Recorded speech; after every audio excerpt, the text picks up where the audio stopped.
All right, so we are on the Gospel of Sri Ramakrishna. Wednesday, January 2nd is what we're reading, and the chapter is, what is it? Goodness gracious. I didn't realize we got this far in. Now I'm going to be lost. Oh, well.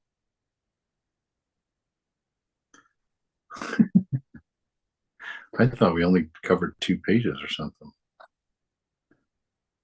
All right. We're down where Jagopal is asking a very pertinent question. It's exactly what we were talking about, or sort of, at least beforehand. Jagopal, how does one receive the grace of God? Master, constantly you have to chant the name and glories of God and give up worldly thoughts as much as you can. With the greatest effort, you may try to bring water into your field for your crops, but it may leak out through all the holes and the ridges. Then all of your efforts to bring the water by digging a canal will be futile.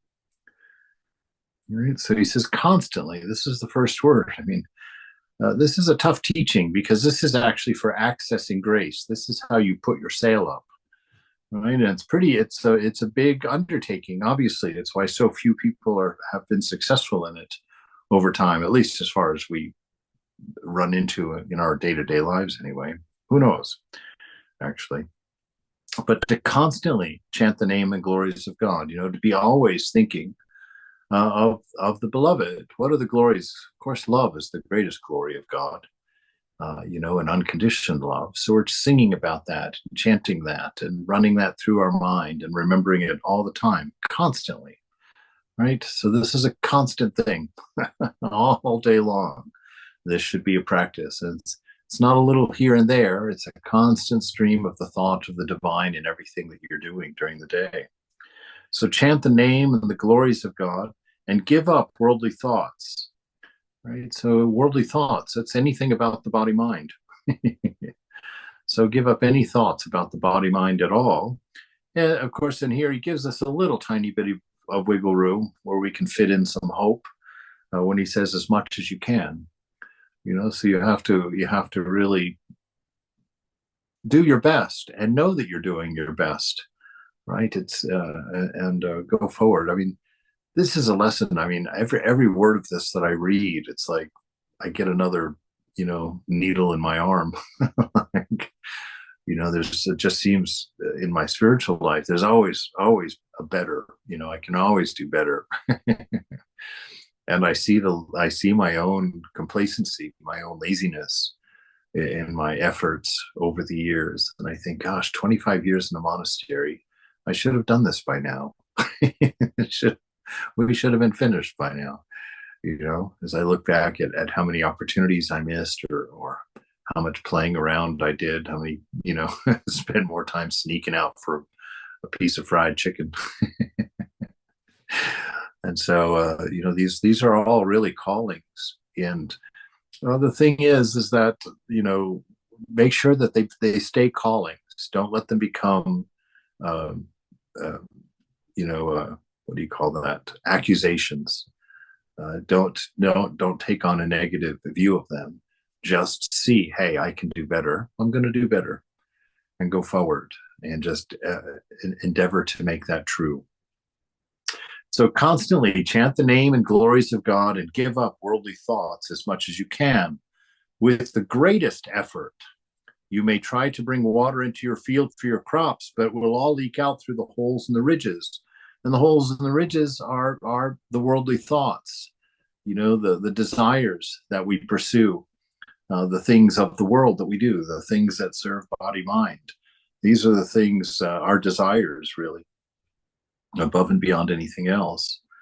And those are our holes, because you gather up this spiritual energy and then you expend it in your pursuit of things of vanity, things that have no existence, no reality, no lasting satisfaction. So we have to block up all of the holes in our ridges. Otherwise, doing all of that extra work, if you try to do higher spiritual things but are still living a worldly life, desiring worldly things, those great efforts are being wasted. That just means more water is running through the holes, the desires in your life. This is Swami Prabhupada. One time I asked him, we have a retreat center. Vedanta Center has a retreat center in Olima, which is a beautiful place out in the country. And just down the road a piece is the Jack Cornfield's place, Spirit Rock, which is a Buddhist, a Buddhist.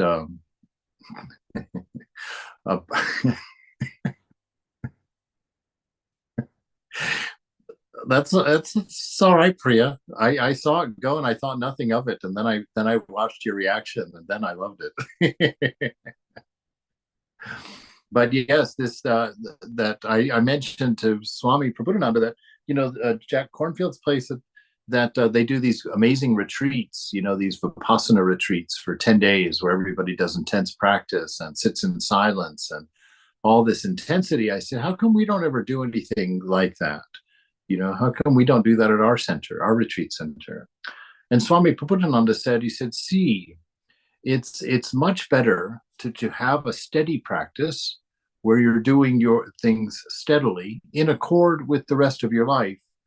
He said, what happens if you go to a practice like that and you haven't done the yamas and niyamas, you haven't mastered yourself, your self-control and your body? He says, if you go do this 10-day thing, he says, if you're a lusty person, when you get back from that retreat for a few days, you're going to experience super lusty. If you're an angry person, you're going to experience super angry, because you've got all of that life energy raised up within you, and it's going to go out the holes, out through the chakras that you haven't yet battened down, that you haven't learned to control.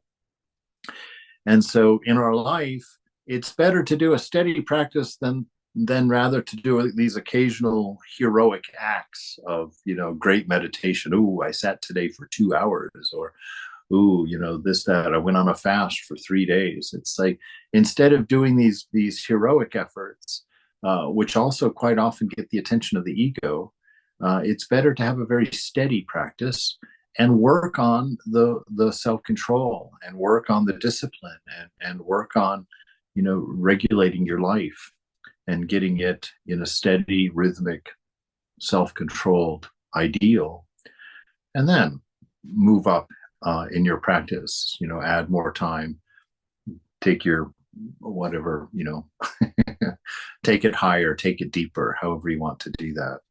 And so build it steadily, slowly, and responsibly in the light and presence of the beloved.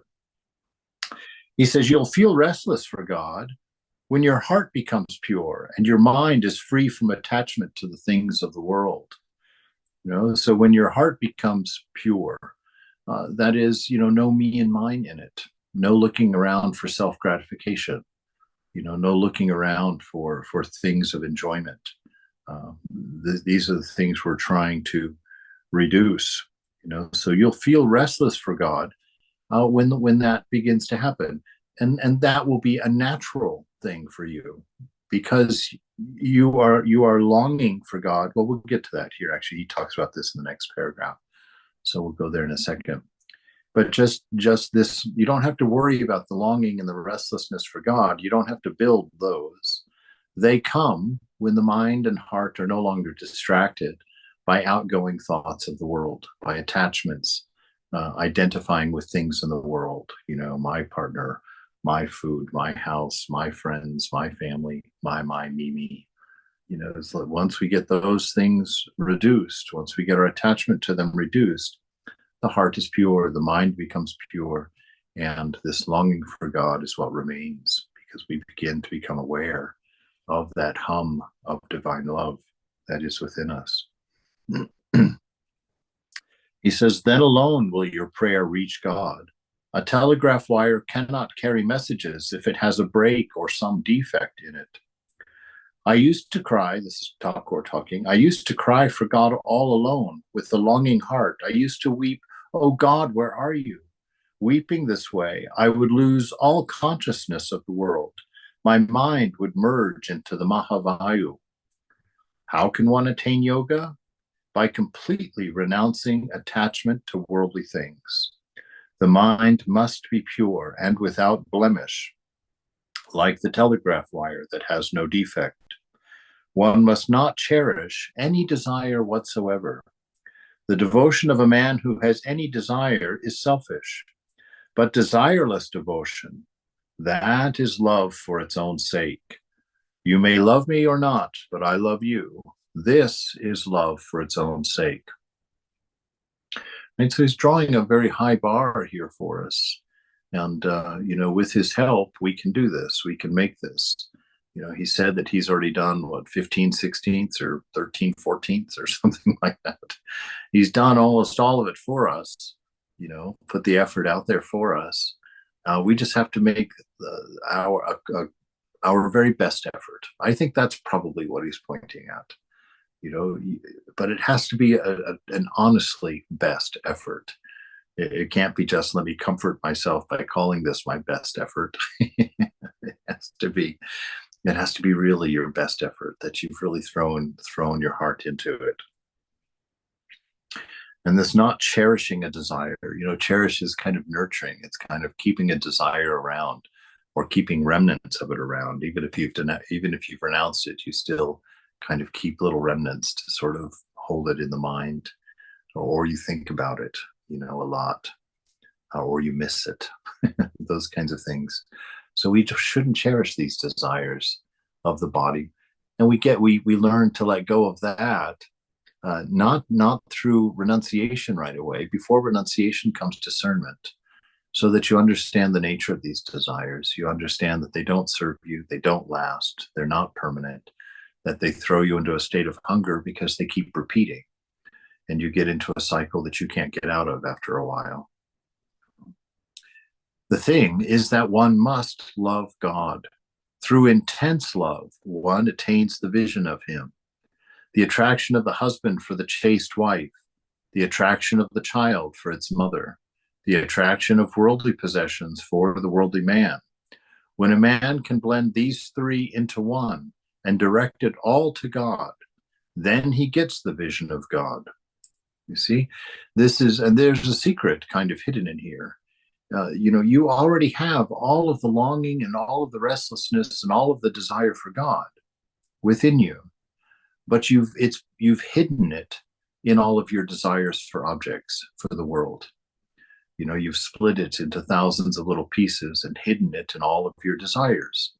And so as you discern your desires away, as you discern and begin to remove those desires, then that longing, that love that you have begins to collect. It begins to, like rolling beads of mercury in a pan. Once they bump into each other, they start collecting. And it'll be somewhat like that as you begin to let go of all of these things that are distracting you. What's left is a single love for the divine. After you've come to the knowledge that is what you have always desired in all of the objects, that you were always trying to get God through all of your objects of desire. That's what made them so attractive to you.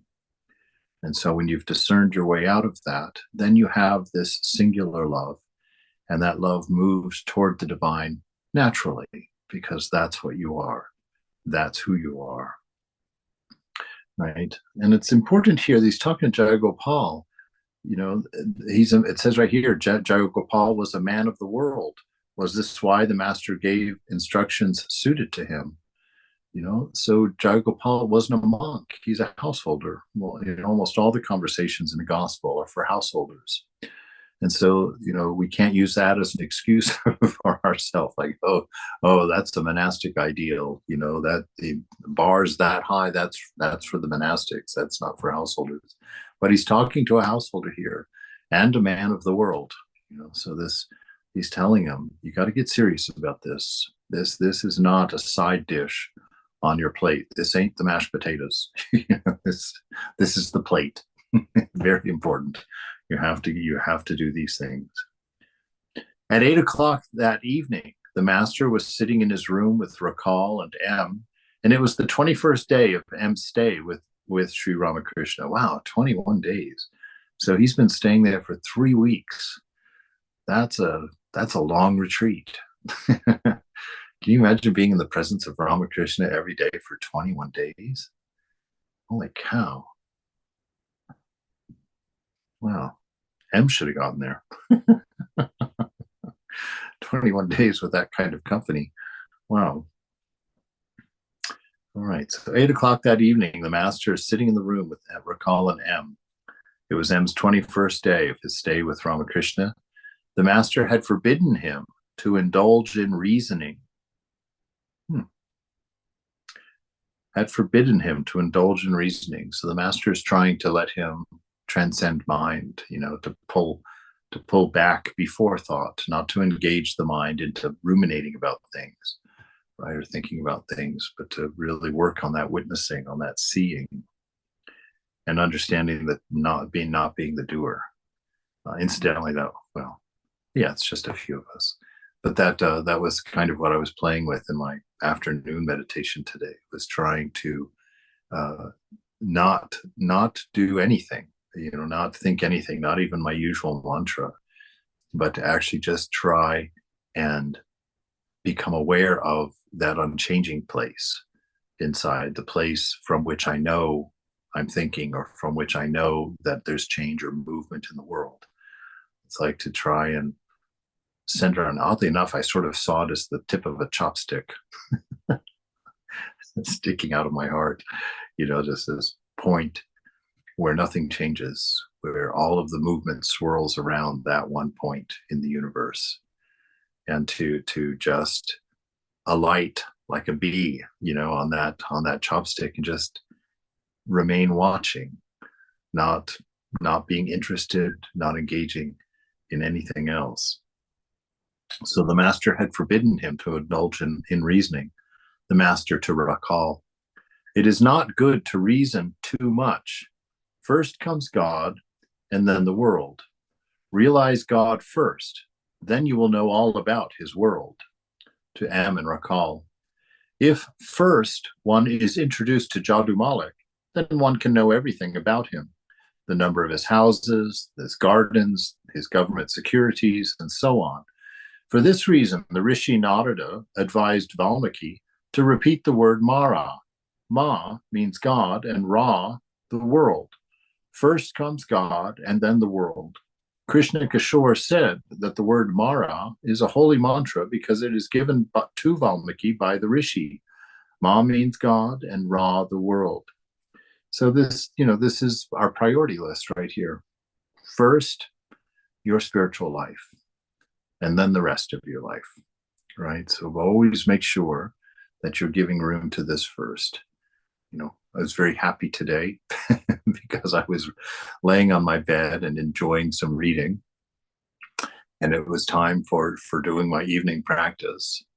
And normally I sit there and my mind, I tries to fit in a few more little, a couple more pages, or I'll do that in 5 minutes. I'll get up in 5 more minutes.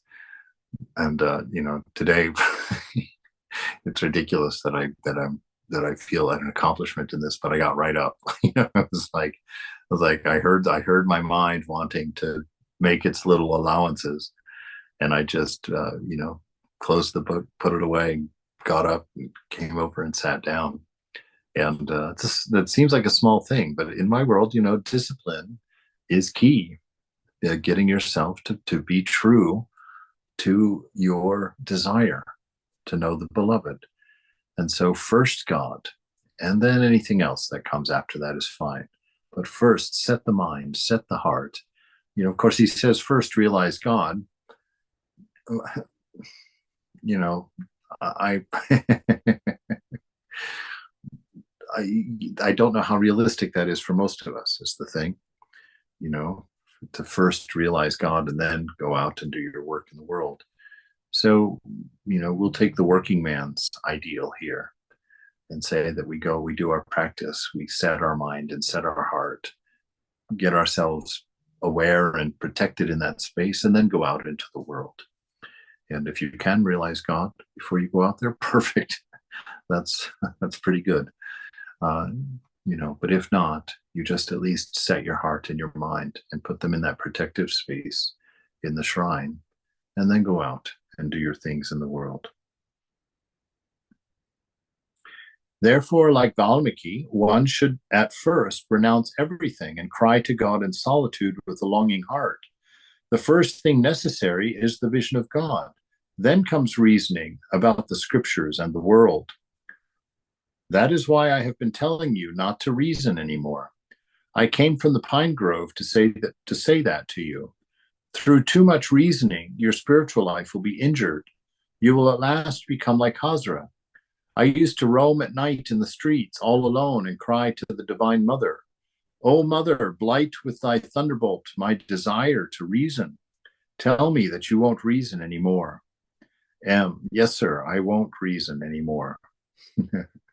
Master, everything can be achieved through bhakti alone, right? Those who want the knowledge of Brahman will certainly achieve that also by following the trail or the path of bhakti. Right? So this reasoning is this knowing in the mind. It's relational knowledge, it's philosophy, it's knowing religion.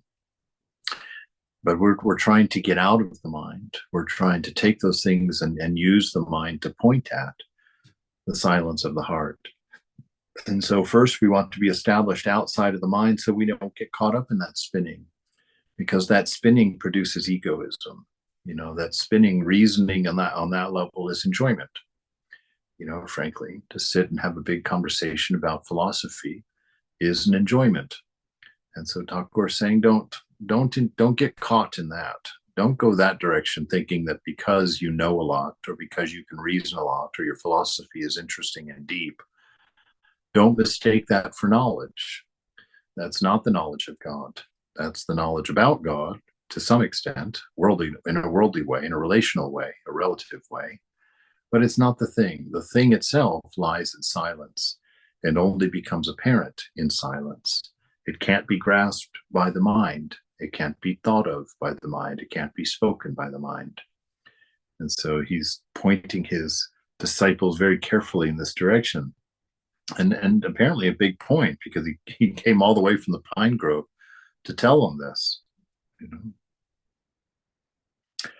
And then he backs it up by saying, he follows it up by saying, everything can be achieved through love, through the practice of love, the path of love. So everything can be achieved through bhakti alone. Those who want the knowledge, those who want those kinds of things, that kind of knowledge, that knowing of the nature of the world and whatnot, you can have that as well. It will also come to you through bhakti, because once you reach that still point, everything is known, right? You can read the scripture of the heart. You can read the scripture of the moment from that perspective, from that silence. From there, everything is instantly available to you as it's needed, as it's requested. Can a man blessed with the grace of God ever lack knowledge? At Karmarpakor, I have seen grain dealers measuring paddy. As one heap is measured away, another heap is pushed forward to be measured. The mother supplies the devotees with the heap of knowledge. After attaining God, one looks at on a pundit as mere straw and dust. Padmalochan said to me, "What does it matter if I accompany you to a meeting at the house of a fisherman? With you, I can dine even at the house of a pariah."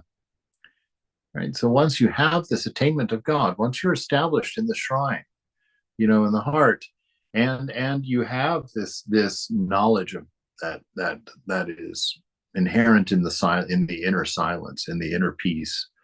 He says, then this kind of knowledge, the pundit knowledge, it looks like straw and dust. It's you see it for what it is.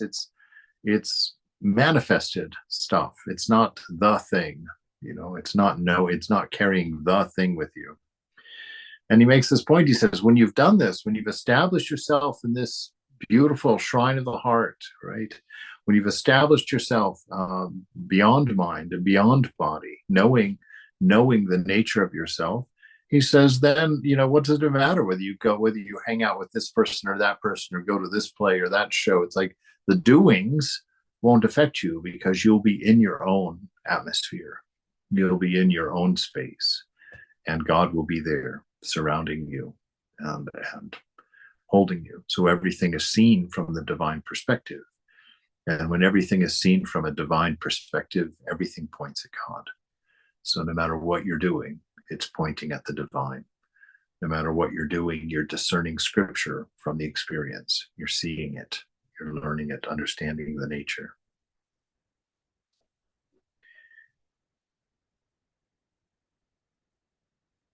Everything, everything can be realized simply through love of God.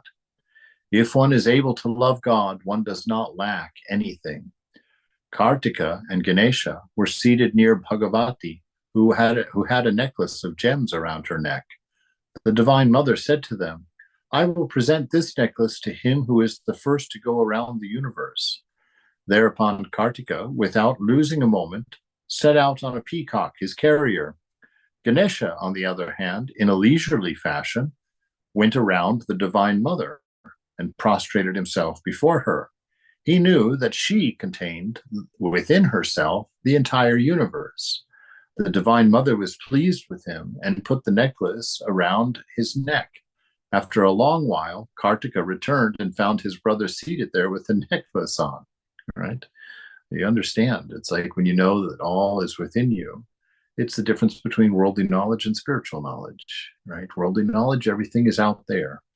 You have to go and get everything. In spiritual knowledge, you know that you are the container of the universe, that you are not in the dream, but the dream is in you. So you're dreaming and being aware of the dream that you're dreaming simultaneously. So this is where we're trying, this is how we're trying to be. Weeping, I prayed to the mother, O mother, reveal to me what is contained in the Vedas and the Vedanta. Reveal to me what is the Purana and the Tantra. One by one, she has revealed all of these to me. Yes, she has taught me everything. Oh, how many things she has shown me. One day she showed me Shiva and Shakti everywhere. Everywhere I saw the communion of Shiva and Shakti existing in all living beings, in men, animals, trees, plants. I saw them in the communion of all male and female elements. Another day, I was shown heaps of human heads, mountain high. Nothing else existed, and I was seated alone in their midst. Still another day, she showed me an ocean. Taking the form of a salt doll, I was going to measure its depth. While doing this, through the grace of the Guru, I was turned to stone. Then I saw a ship and at once got into it. The helmsman was the Guru. I hope you pray every day to Satchitananda. Who is the Guru? Do you? Yes, sir. The Guru was the helmsman in that boat. I saw that I and you were two different things. Again, I jumped into the ocean and was changed into a fish. I found myself swimming joyfully in the ocean of Satchitananda. These are all deep mysteries. What can you understand through reasoning? You will realize everything when God teaches you. Then you will not lack any knowledge. These beautiful experiences. God. To see this interaction, this constant communion between the unchanging and the changing, going on in the world, the play of the one being two, and both of them, just like we've talked about, within each one of us, Shiva and Shakti exist. Shiva, that divine, unchanging, divine principle, the noun of Satchitananda sitting in your heart, and then Mother, Shakti, that vibration that resounds from that noun, and comes out and shows all the different forms and shapes of Satchitananda. That movie that we watched at the retreat, Inner Worlds, Outer Worlds, talked a lot about this. How when you put sand on a flat piece of metal and then play a song and have that song vibrate that piece of metal, how the different shapes and different patterns arose in there based on the different tones, and they sort of made that, or at least pointed at that idea that all of us are those shapes made by the vibration of Shakti, by the vibration of the divine. Interesting things, anyway, if you like those things. And so that play of Shiva and Shakti everywhere happening around him. So he saw that so clearly. The heaps of human heads, nothing else existed, and I was seated alone in their midst. What do you think of that, Greg? Just heaps of human heads. Do you have anything on that, Kuki? Priya, Rangu, Stephen, anyone? I mean, in one sense, it just seems like the like a demonstration of the just the passage of time and the thousands of existences, the thousands of perspectives. In one sense, Totally. I mean, that's the nature of the world, right? yeah, yeah, and Mother the head, Kali is the representative of just what life is. yeah, Being born, dying, piles. and we kind of feel like we're the head, that we're stationed in the head. Yeah. When you're outgoing, when you're in the world, We have the no head head. it all. What's that? We have no head. Yes, it's somewhere in that pile. Exactly. In the Godhead. Yes. And still another day, she showed me an ocean, right? And the salt doll, the significance of the salt doll is that it disappears, and that normally he uses that story to talk about that, how we disappear in our practice. The salt doll is representative of the ego that wants to know, right? And as the ego knows, it dissolves until it's one with the ocean. But here he says, I was turned to stone. So I actually got to see the depth of the ocean. I got to know the nature of the ocean. I wasn't dissolved. I kept a form. And then I saw a ship and got into it. And the helmsman was the guru, right? So the spiritual body playing in the ocean. I hope and pray every day to Satchitananda, who is the guru. Do you? Yes, sir. Right. I and you were two different things. So he was in the boat. There was the duality. And so the helmsman, was driving the ship. It reminds me of the story of the chariot, the driver of the chariot controlling the body, controlling the senses, and going along. But here it's a boat.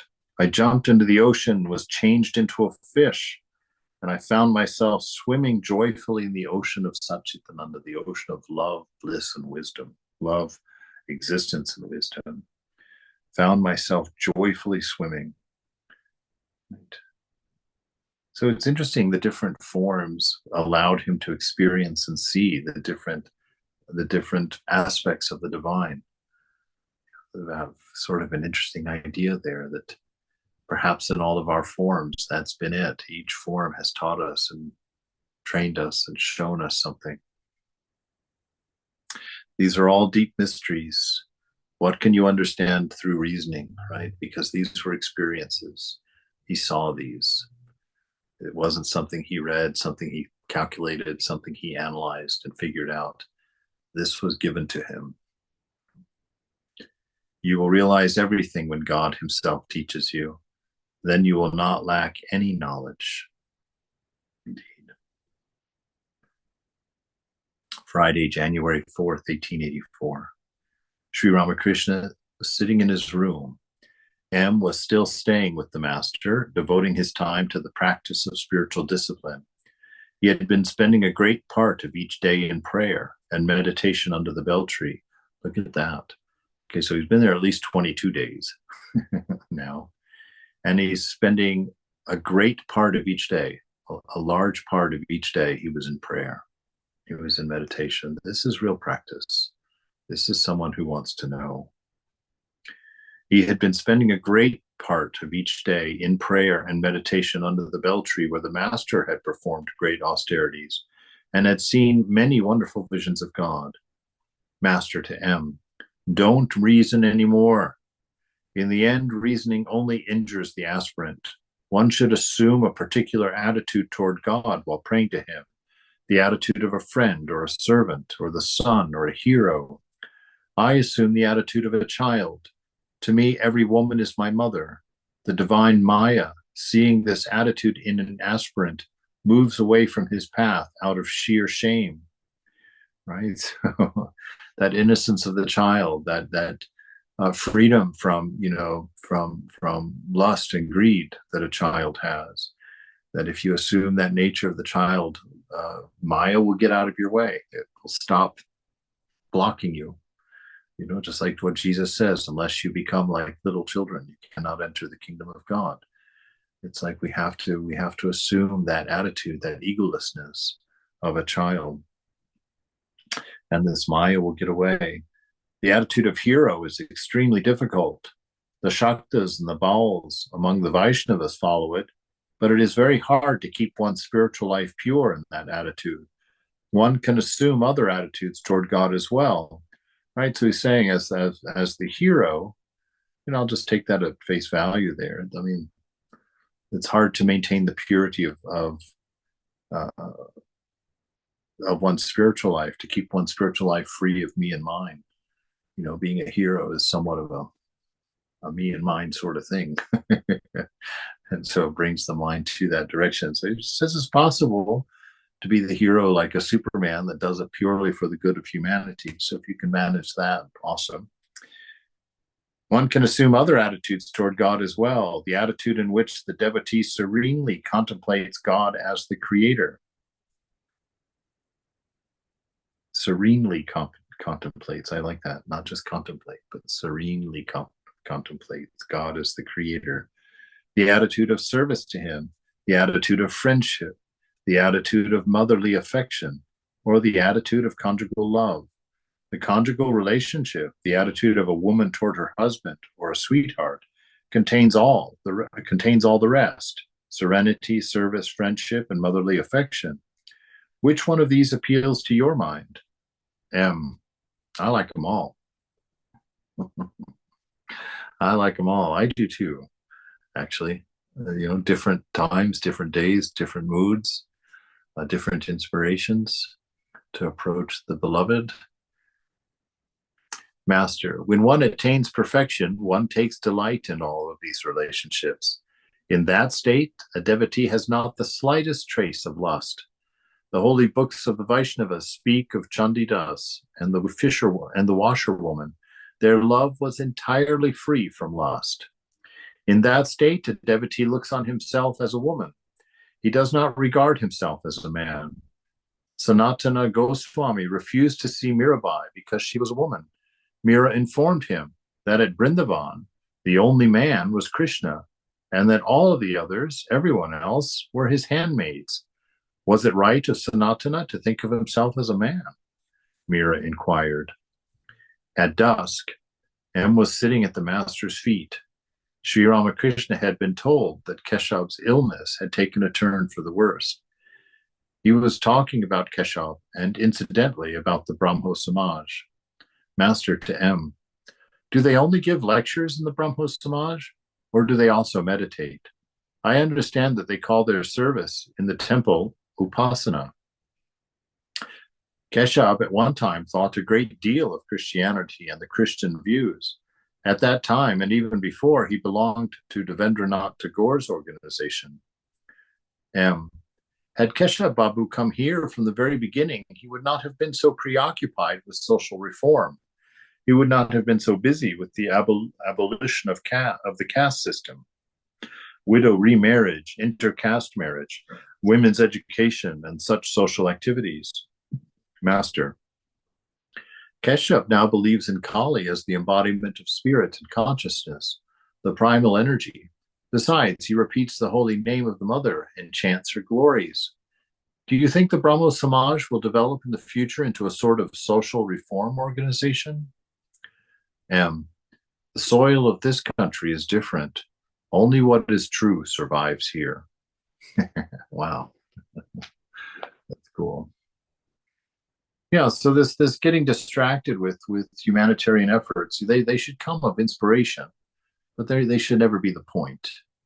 Love will work those things out. If you're living a life of love, if you're living a life of devotion to the divine, then you'll lead the way in those things. You'll have a proper respect for everyone. You'll see the unity in all things. It will be a self-correcting situation. If in the beginning, which is really easy when we're body identified, when we're mind identified, to see those things as being more important, or to be the thing, to go out and fight for the rights or go out and fight for these injustices.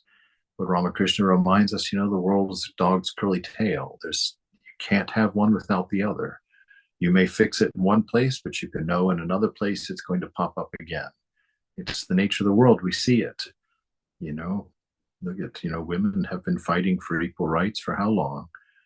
It's like the gay people for the right to marriage forever. And now everything, topsy-turvy. Is it safe? Is it stable or not? It's like the world is not meant to be fixed and then stable. The world is a cacophony of all things together. And so our goal is to love. Our goal is to serve. Our goal is to reflect our nature, Satchitananda, into the world. And if we do that, then the world as we know it becomes perfect. We will see everything in its measure. We will understand the nature of things. And Thakur didn't even address it. That's what I like. M went into that whole thing, and then he just says, well, Kashyap now believes in Kali, believes in the Divine Mother. So then, but he does ask at the end, though. He says, do you think the Brahmo Samaj will develop into a sort of social reform organization? And M says, this country, India is different. We're not really about those kinds of things. Only what is true survives here. Master, yes, that is so. The Sanatana Dharma, the eternal religion declared by the rishis, will alone endure. But there will also remain some sects like the Brahmo Samaj. Everything appears and disappears through the will of God. Earlier in the afternoon, several devotees from Calcutta had visited the master and had sung many songs. One of the songs contained the following idea: "O mother, you have cajoled us with red toys. You will certainly come running to us when we throw them away and cry ourselves hoarse for you." Master to M, how well they sang about those red toys. Indeed, Mother knows, I knew a man I knew a man who was moving his stuff into the monastery, and saw this person coming down the sidewalk and flirted with them. They made a connection. He never finished moving into the monastery. That was that. Never came to fruition. And so these red toys, Mother knows. And if you're trying to prematurely get away from them without doing the discernment, without, understanding, you'll think yourself good and free, and she'll just come up and roll one down the sidewalk in front of you there. It would catch your eye, and you'll be running that thing, chasing it all the way into the gutter.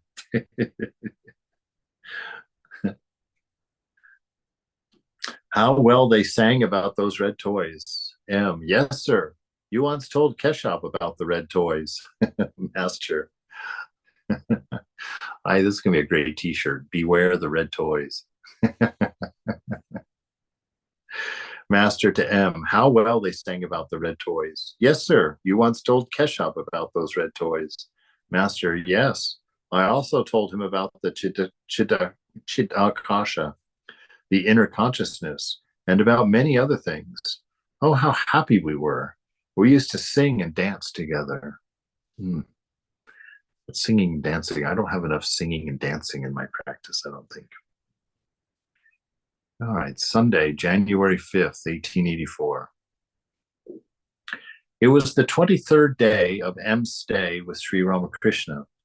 M had finished his midday meal about 1 o'clock and was resting in the Nahabat, when suddenly he heard someone call his name 3 or 4 times. Coming out, he saw Sri Ramakrishna calling to him from the veranda north of his room. M saluted the master, and they conversed on the south veranda. Master, I want to know how you meditate. When I meditated under the bell tree, I used to see various visions clearly. One day I saw in front of me money, a shawl, a tray of sandesh, and 2 women. I asked my mind, do you want any of these?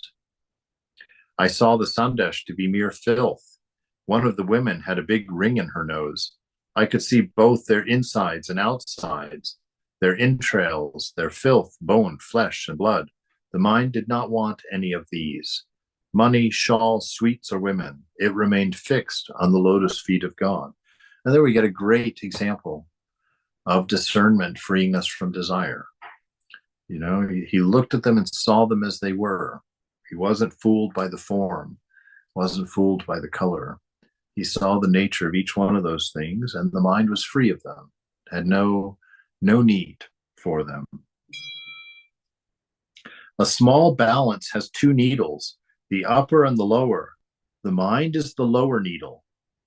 I was always afraid lest the mind should move away from the upper needle, God. Further, I would see a man always sitting by me with a trident in his hand. He threatened to strike me with it if the lower needle moved away from the upper one. Right? So that wonderful thought of God, you know, all of us have experienced that. Of course, you know, I feel like, if I'm being honest, you know, my my needle is going like this, and every now and then it scrapes past that needle in the middle. I'm like, ooh, that was cool. And then I'm back over here again. Oh, that was cool. Oh, that was cool. You know, back and forth like that. But to hold that needle in its place, to not let the red balls call us out of our balance, right? Because that's what it is. You sit there and you get the mind free of desire, get the mind free of worldly thoughts, and it stays in that line. And he says a measure, because on a measure, you know, you put a little bit in and then the needle turns a little. What do you have to do? Then you have to go and fix that, you know, get that out. That's impurity. You know, take too much out, it goes the other direction. Oh no, a little bit more devotion, more whatever, and bring that needle back. And so this is the process of going through discernment and renunciation happening in our life to bring us to that center. No spiritual progress is possible without the renunciation of lust and greed, woman and gold. I renounced these three: land, wife, and wealth. Once I went to the registry office to register some land, the title of which was in the name of Raghuvir. That was his family's deity. The officer asked me to sign my name, but I didn't do it because I couldn't feel that it was my land. I was shown much respect as the guru of Keshab Sen. They presented me with mangoes, but I couldn't carry them home. A sannyasi cannot lay things up, you know, can't store, can't hold on to things. It's an amazing ideal.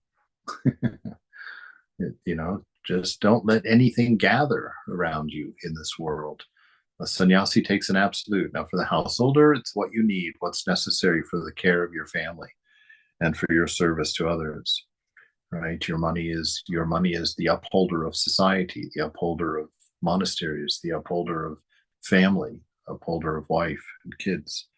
You know, so those things are necessary, but we don't collect them for their sake. To have more money. You know, Ramakrishna was asked, is it by someone who worked, is it okay for me to get a raise, to pursue more money? And he says, yes, it's the duty of the householder to get a raise. It's the duty of the householder to become rich, because many birds will rest in your tree. All right.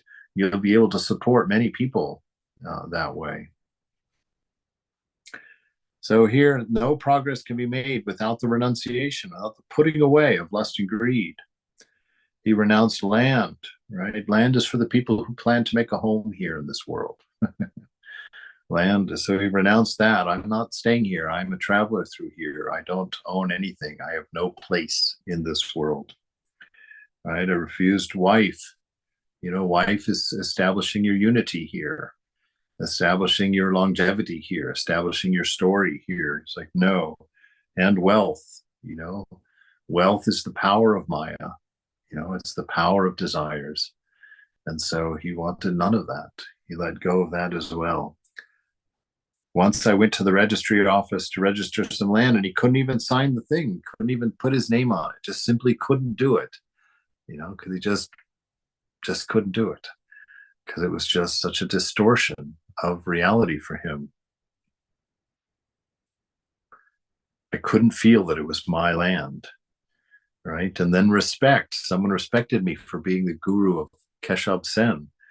He said they gave me mangoes. And he said I couldn't even carry them home. Couldn't even do it. They just dropped to the ground because I'm taking nothing from this world, right? I'm taking nothing. I'm walking right through. Right through. I came in with nothing. I'll leave with nothing, and I will have nothing in between. So that's the sannyasin ideal. Right? How can one expect to attain God without renunciation? Right? If you're not willing to do the work, not willing to let go, not willing to put your money where your mouth is, as it were. He says, how can you expect? Well, what are you thinking? You know? Suppose one thing is placed upon another. How can you get the second without removing the first? One must pray to God without any selfish desire. But selfish worship, if practiced with perseverance, is gradually turned into selfless worship. Very important point, right? He's not saying if you can't do it right, don't do it. There's no value in it. Don't take that message. He's saying do it the way you do it right now. Be sincere and keep going. It will purify itself. Why? Because it's Satchitananda who's manifesting in you, right? That's self-correcting. With awareness, Satchitananda is empowered. And when that awareness empowers that Satchitananda, that everything in your life slowly over time will come into harmony with that emanation of that divine principle. And so you just keep going forward with awareness. Enjoy God along the way. You know, realization, yes, it will come. It will happen. It's been promised to you. So let that be. Hand that over to Mother's will, to Thakur's grace. And you put your focus on being. And enjoying this moment in the way that God intended it to be enjoyed, with an awareness of your nature, with a freedom from desires, you know, so that you can inhabit the moment and not be gathering your attachments from the past and projecting your futures for the forward, your desires into the future to keep you busy and to keep you distracted from the one real thing you have, this moment. This moment is where everything happens. And this moment will be where your realization is, waiting for you to come out of the mind, to come out of the world of changing, and to finally lay down and rest within your own space. Right. But selfish worship, if practiced with perseverance, is gradually turned into selfless worship. Dhruva practiced tapasya to obtain his kingdom, but at last he realized God. He said, why should a man give up gold if he gets it while searching for glass beads? Right? So he was making all that effort. That's why Ramakrishna says, you know, that for someone who excels in any of the arts, you see a great singer, you see a great performer, you see a great whatever. He says, if they just give their mind the slightest turn, they can realize God, because all of those requirements to become an Olympian are the same requirements for attaining spiritual life. That's self-control, that single-minded practice, you know, that controlling the body, and keeping your eye on that one important thing.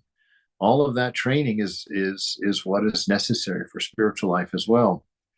So here we have this point being made by Dhruva. You know, he wanted a kingdom, so he went entirely for that kingdom, and sort of accidentally realized God along the way. And he's like, well, why am I going to throw that away? I was looking, you know, for glass beads and I found gold. Right? Can God be realized when a man acquires? God can be realized when a man acquires sattva, that balance between action and inaction, between rajas and tamas. Right? When a man acquires sattva, God can be realized. That's the same as keeping that, you know, needle in the middle there. Householders engage in philanthropic work, such as charity, mostly with a motive. That's not good. But actions without motives are good. Yet it is very difficult to leave motives out of one's actions. Right? It's almost impossible. To do that, you have to be fully present in the moment. You really have to be free of past and free of future. and working purely on the inspiration of Satchitananda in the moment, right? If there's any past or future in your action, then it's impure. It's got a motive in there. It's got a reason that you're doing it. When you realize God, will you pray to him, "Oh God, please grant that I may dig reservoirs, that I might build roads or found hospitals and dispensaries"? After the realization of God, all such desires are left behind. Then, mustn't one perform acts of compassion, such as charity to the poor? I do not forbid it. If a man has money, he should give it to remove the sorrows and sufferings that come to his notice. In such an event, the wise man says, "Give the poor something." But inwardly he feels, "What can I do? God alone is the doer. I am nothing." Right? And so if he's a man perfectly in the moment, he will give money through the inspiration of his nature. If a man isn't pure in the moment, he'll give that money for a reason, and that reason will always be, something to do with himself as an ego self. The great souls. Oh, it's 8:05. My goodness. We'll stop there for this evening.